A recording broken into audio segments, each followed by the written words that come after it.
شكلنا كده وقعنا في فخ يا سعيد ومش هنطلع منه.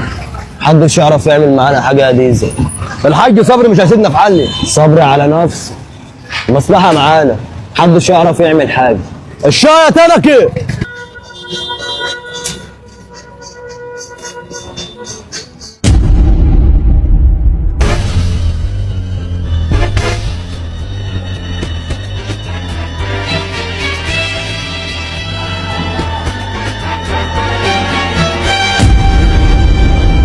الله الله الله الله الله، وانتوا قاعدين يعني وبتشربوا شاي ودنيتكم حلوه. انت لسه هتتكلم معاهم؟ اطلعوا يا رجالي.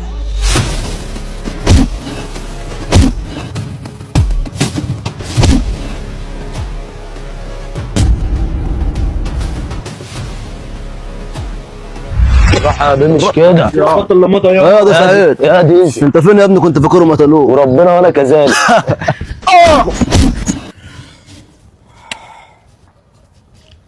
شفت بقى انت وهو الملعب مع المعلمين ما يحصل فيه ايه؟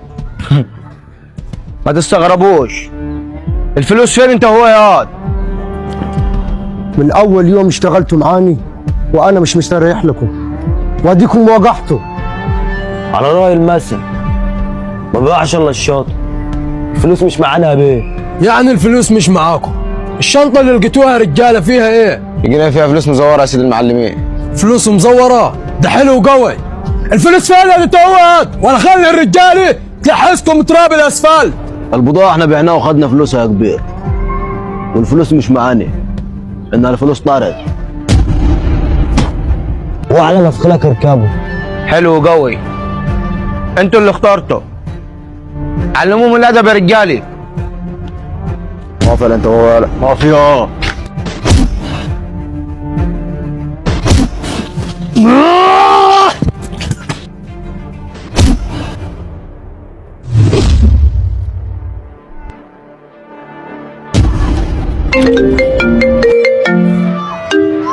الو. هربوا؟